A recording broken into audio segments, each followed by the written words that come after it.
like to get into a topic today. It's what we are seeing take place heavily in culture right now. Sanctuary cities and mass deportations. My hope with delving into this topic, and there'll be others to come regarding a lot of these things that are taking place within our country politically, is for the Christian to, number one, hear directly from those who are on the ground, serving Christ, preaching truth, seeking to hold the truth, being able to share what they are seeing and what's taking place.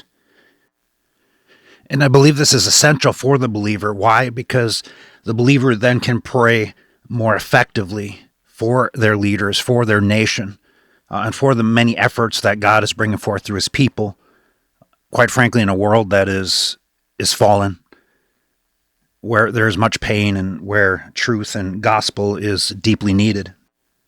First, for the Christian, I do encourage that you remember your history.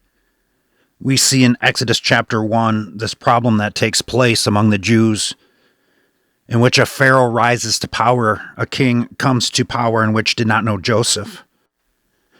Exodus 1:8, it says this, "Now there arose a new king over Egypt who did not know Joseph, and he said to his people, 'Look, the people of the children of Israel are more mighty than we. Come, let us deal shrewdly with them, lest they multiply. And it happen in the event of war that they also join our enemies and fight against us, and so go up out of the land.' Therefore they set taskmasters over them to afflict them with their burdens, and they built for Pharaoh supply cities, Pithom and Ramses. But the more they afflicted them, the more they multiplied and grew, and they were in dread of the children of Israel. So the Egyptians made the children of Israel serve with rigor." This is the early account of what took place for the Jews to fall into captivity. And we see in verse 8, "Now there arose a new king over Egypt who did not know Joseph." The history was not remembered. Oftentimes when we get into a lot of these issues of politics, it seems as if one election just takes over a next election. And a lot of the things that are established just simply become forgotten. So if we are to speak about mass deportations, we have to recognize, how did we get to this point? And so understand, sanctuary cities. What is a sanctuary city? Sanctuary cities were established in the 1980s in response to many Central American refugees that were fleeing civil wars. During this time, many did not qualify for asylum. And so you had these cities with many activists begin to establish a refuge for those that were entering into the United States illegally and providing protections for them when they could not get these protections under the federal guidelines. So in many ways, this process of entering the United States illegally has been established for many, many years. You see the political fighting that has taken place over all these years. And quite frankly, this problem has drastically grown in regards to its political activism. You may say, "Travis, well, what do you mean by that?" My family and I began our time in ministry. We went to the mission field back in 2010. During this time, to enter the United States illegally, it ran about $300 a person. It's well known that these drug cartels are the ones that traffic people in. Under Biden's administration, early on, this fee to enter the United States through the drug cartel reached as high as $15,000 a person. And this has caused many of these criminal organizations to be rich with cash. It's a process that has unfortunately been established, been allowed to continue, and in regards to a lot of the sanctuary city policies, has provided refuge and political protections for many who are coming in. Now, understand, when we talk about sanctuary cities, I believe it was in 2017, 2018 when this began to expand beyond cities itself. So in the 80s, sanctuary cities kind of sprung up. There wasn't very many of them. Over the years, as this system began to get rooted, you now not only have sanctuary cities, but you have sanctuary states, sanctuary counties, sanctuary municipalities. Here in Wisconsin, you have 3 state detention facilities that refuse to work with the federal authorities. So if somebody is arrested on drug charges, they will not contact the federal authorities if they're here illegally. Though Wisconsin is not necessarily a sanctuary state, the governor has ordered the bureaucracies, the administrative state officials, to not support and help federal officials in the process of deportations. I believe in the various reports I read, it was simply stated that they will give a limited capacity of assistance to federal officials trying to enforce the federal laws. And so politically, you can see how this gets inflamed rather quickly.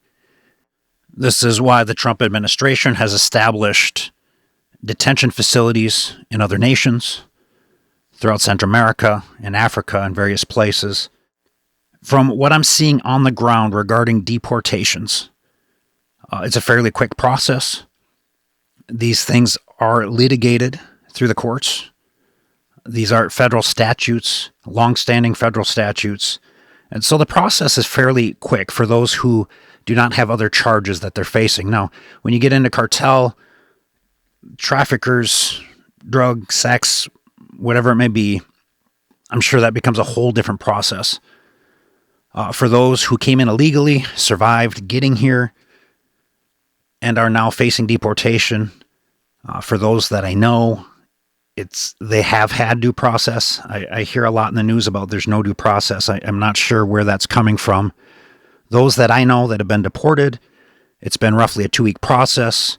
There's a federal system you can log into to search their name. They keep close track of when they're transferred and where they're transferred to. I know Harlingen, Texas is probably the main facility that comes for a lot of the people here out of Wisconsin. They'll end up down in a facility out of Harlingen, Texas. They hand them off across the border there in Matamoros. The Mexican government actually is getting plane tickets and helping those who are getting deported from the United States return back home. But before I get too far ahead of myself, I do want to recap some of the history of what we've seen regarding this particular topic over our 15 years in ministry. When I first began ministry, President Obama was in power. And ironically, it's interesting to see how attitude and opinion kind of shifts over time. Because during these years of 2008 and during Obama's 2 terms, there was not much tolerance for illegal entry into the United States. And so overall, in the last 3 administrations we've had, President Obama would be the most strict in regards to deportations. He was heavily aggressive in regards to the drug war. It was often on the ground in different areas of ministry and stuff. We'd get accounts of U.S. Special Forces having been on the ground and doing different attacks on cartel elements. The drug war was absolutely raging. And it still is. It still is. Don't get me wrong. Nothing has improved in regards to the drug war throughout Latin America. It's eroded many governments. Mexico itself now, I consider a complete narco state. Under AMLO, the last election, and this is some years back now, but it's the only statistic I have on hand. But during the last election for AMLO, for president in Mexico, there was over 183 political assassinations. You do not get into power in Mexico without the approval of the main cartel who has power. Now understand as well, as this fighting takes place, as this flood of cash has flowed into this country through the human trafficking, it has led to strengthening their hand in control in Mexico and numerous other nations.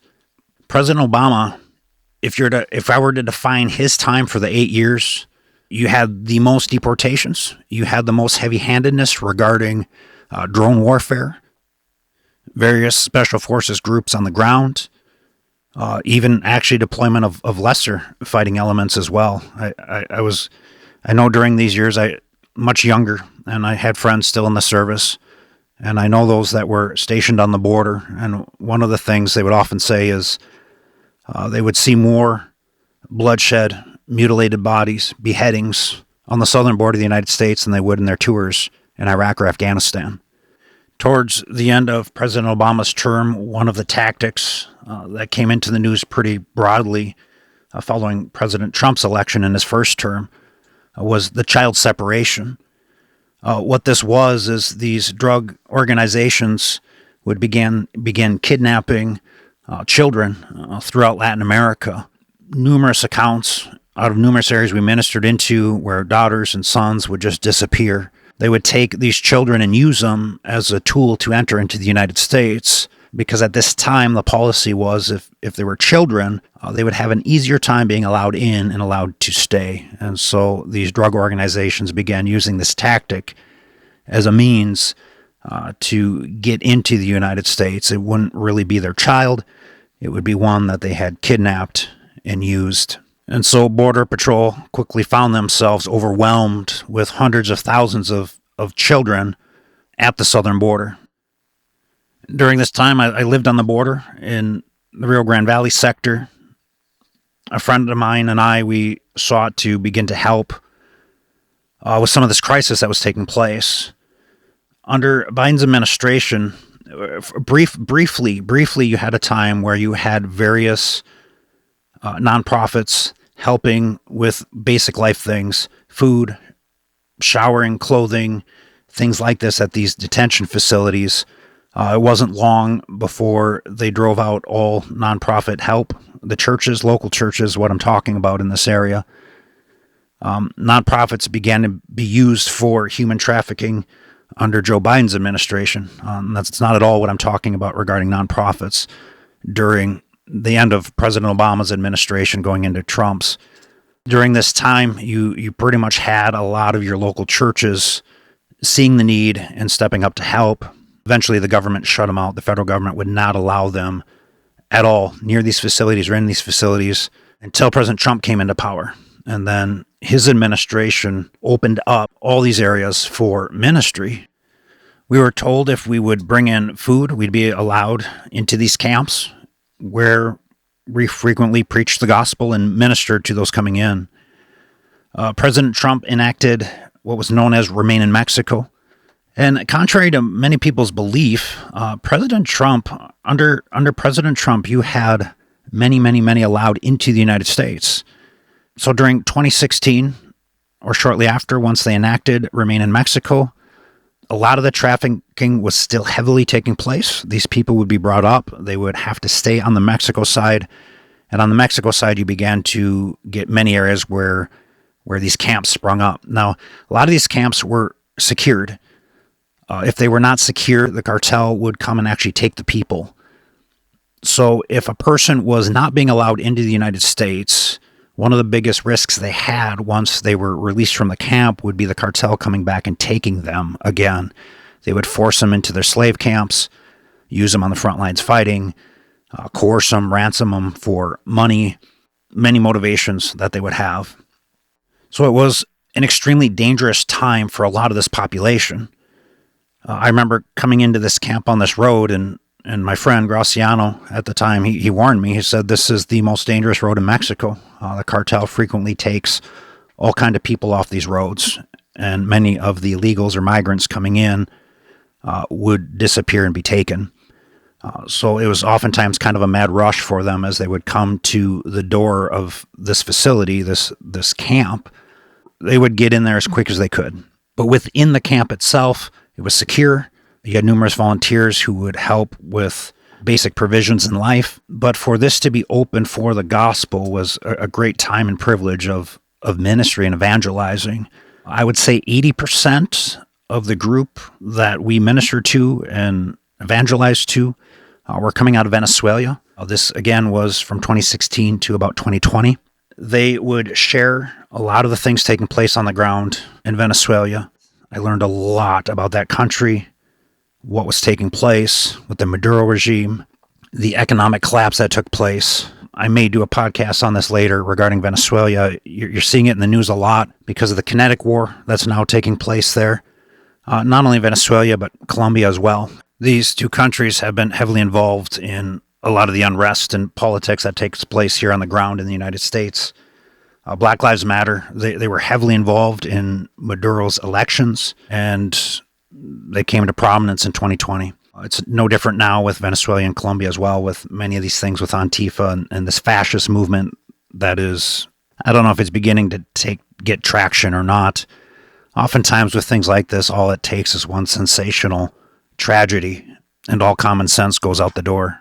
In President Trump's first term, the political dynamic during that time was a bit of a challenge for us personally in the sense of a lot of our speaking, because we ministered to so many that were getting trafficked in. During these years, if I were to sum it up simply, with President Trump, as many know, he came in to secure the southern border. That was not popular among Republicans or Democrats. The political climate was really stuck in this attitude of racism. If you supported border security, you were racist. I believe the government shut down. It was probably the longest government shutdown. That may be surpassed here shortly, but a 32-day period, maybe it was a bit more, where the government was shut down over $5 billion funding for a border wall. A lot of the issues taking place on the border were simply presented through legacy media as evidence of racism of President Trump. And a lot of this led to what took place in 2020, the death of George Floyd and the rise of Black Lives Matter. And again, this may be a topic I'll get into later. Black Lives Matter. It's astounding to me that they were embraced the way they were embraced here in the United States. I believe it shows the effectiveness of the Marxist political philosophies that are getting literally Venezuela and Colombia are your two main countries that are investing in political activism on the streets here in the United States. Black Lives Matter received massive donations from corporations. The founders they profess Marxism. And again, maybe you're listening and you don't even understand what this is. It's crucial for a Christian, I believe, to understand what Marxism is. And Marxism simply is antichrist political philosophy. And again, maybe in a future podcast, we can delve deeper into the weeds on that particular thing. However, this is what it was. This shifted a lot of the political climate. President Biden came into power. And on day one, on the southern border, they made no confusion about these policies whatsoever. As they came out and removed all the barriers in regards to illegal entry into the United States, they essentially opened the borders. It was done on the pretense of this Marxist political philosophy, but essentially the idea that borders are racist, it's racist policies, and we are undoing the racist policies of the prior administration. And here's where what we began to see on the ground become so dire. And many of you are accustomed to hearing me speak in person regarding a lot of these things that took place. I don't want to hash all the details out, but essentially here is the system that kind of got ramped up on steroids. Money from the United Nations, from the United States government, these big spending omnibus bills, money from all over began flooding into what's called NGOs, non-government organizations. And what we began to see in a much larger scale, and we saw it in the past, little inklings of it, but what massively began to take place is activists were sent out onto the ground in different areas. They were promising citizenship, houses, boats, the life many of these poor people that they see on their TV. They promised them that this would be their life. These people would sell the little things they had. They would go with this activist. This activist would hand them off to the drug cartel, and the drug cartel would traffic them in. During President Biden's first year, this fee by the cartels to get into the United States, I was talking to one individual, he paid as high as $15,000, and the floodgates were absolutely opened. Activists would recruit as many as they could. They hand them to the cartel. The cartel then hands them to Border Patrol. Border Patrol then process them in. A person coming in often would be given a backpack, some shoes, and an airline ticket. Oftentimes it would be requested where they wanted to go. When I'd be flying out of the border area in the mornings before light, oftentimes I'd fly out early. The entire airport would just be full absolutely chock full of numerous nationalities getting flown into the interior of the United States. One gentleman who was from Haiti, I was talking to him on the flight as we were heading to, I even forget what airport it was, but usually when you fly out of the border, you fly into Dallas or Houston. He was showing me his paperwork, or we got talking, and then I actually asked to see his paperwork, and I looked through it because I was curious at the time. I didn't fully understand how these things were taking place. Essentially, he had a packet of papers that really didn't say anything. He had a promise of a court date in the future that wasn't announced, no date. They said it was to be announced.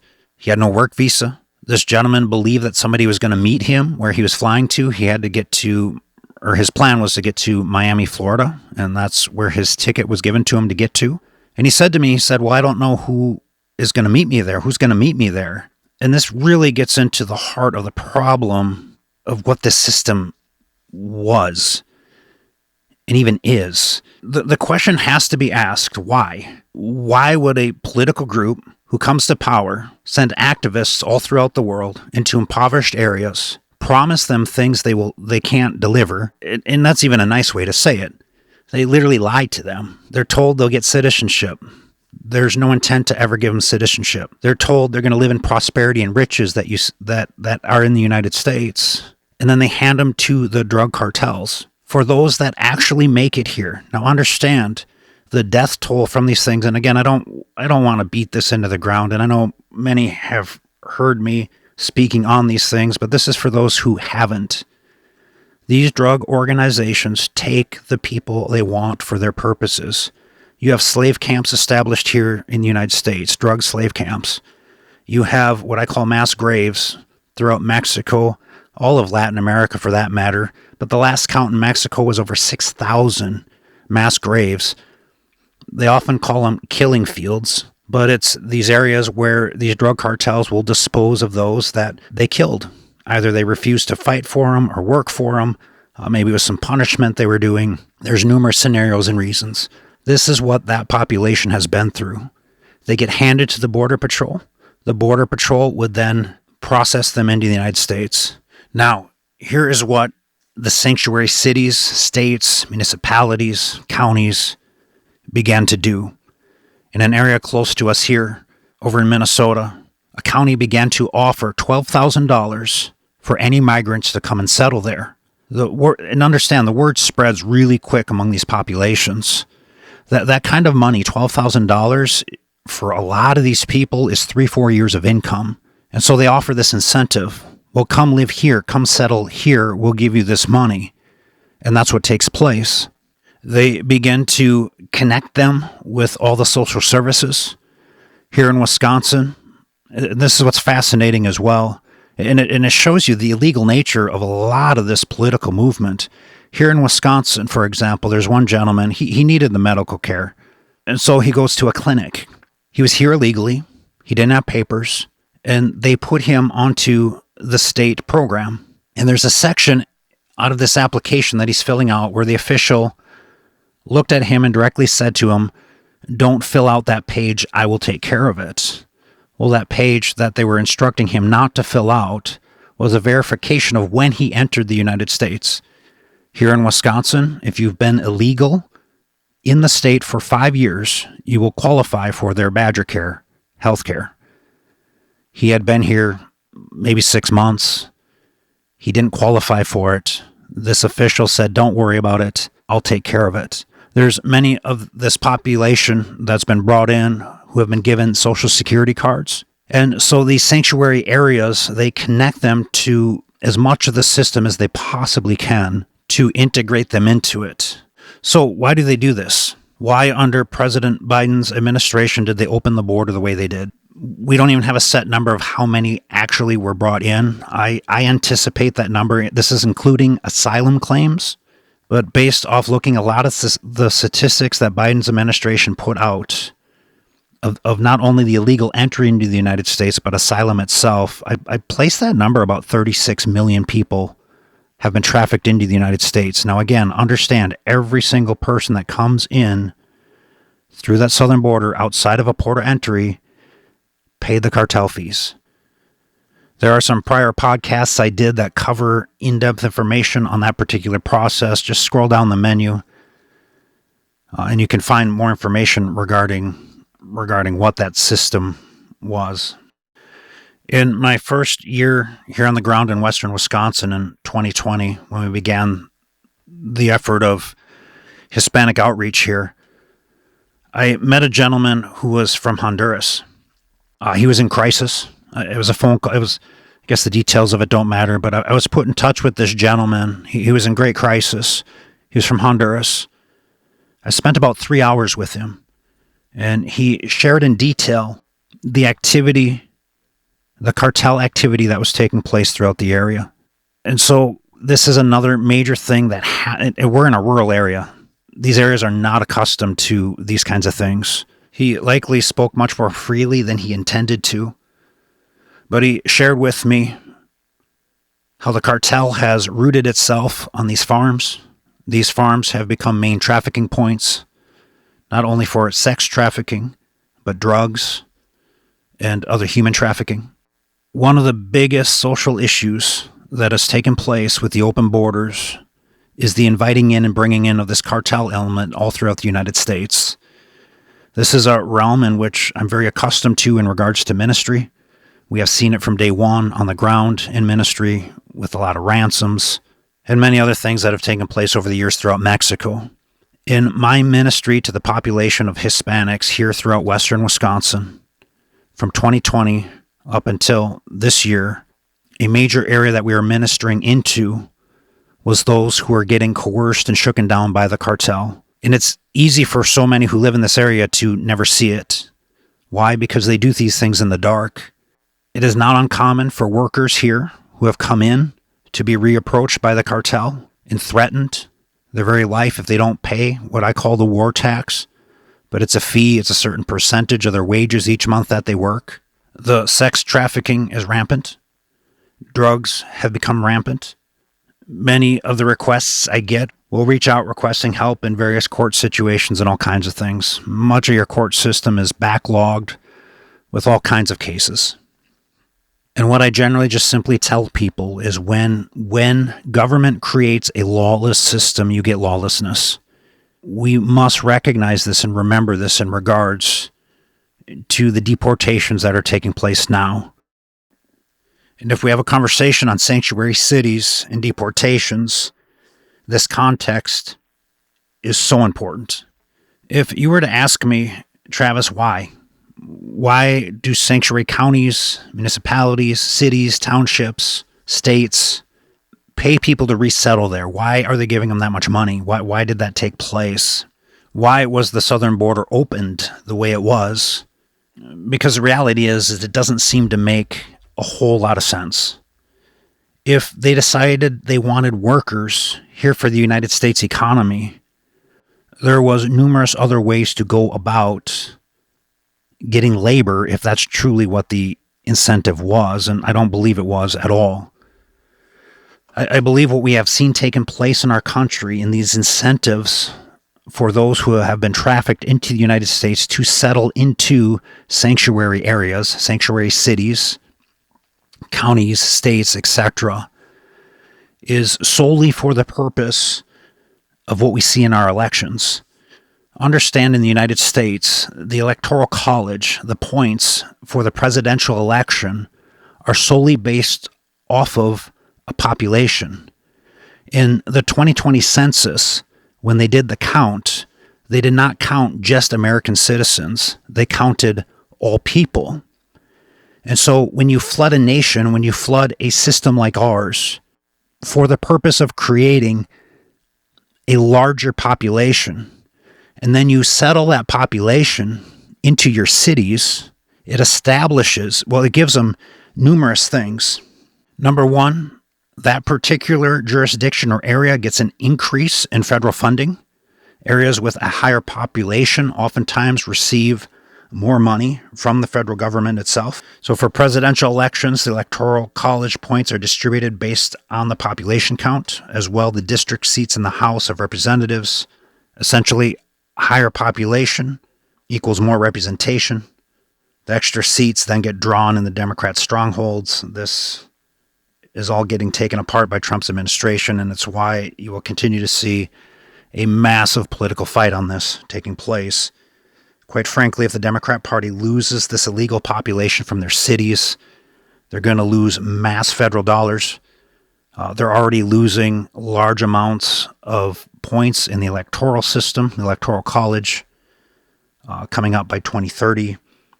And right now, this will continue to be a political fight.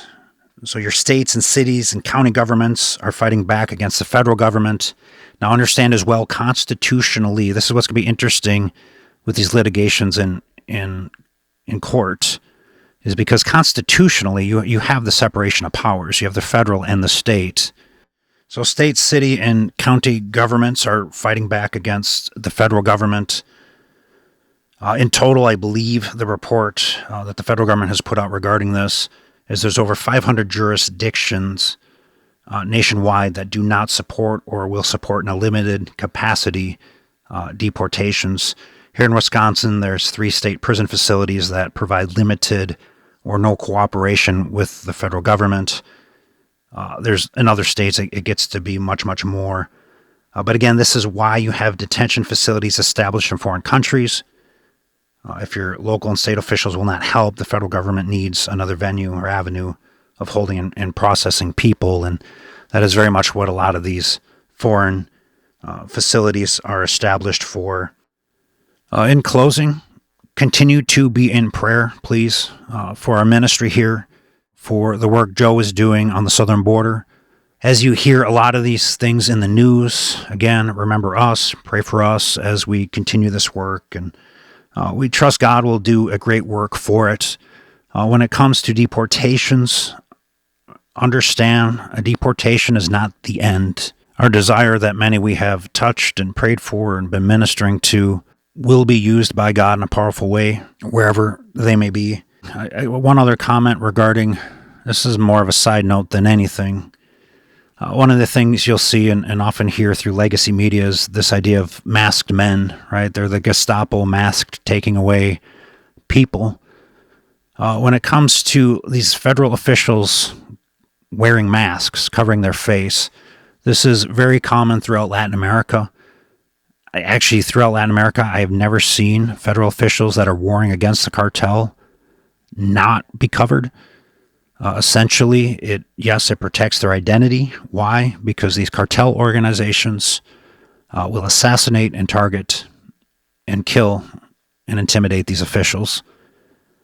The reason you have federal officials here wearing these masks, whether you believe it or not, the cartel has become heavily rooted in the United States, much more than it ever has been.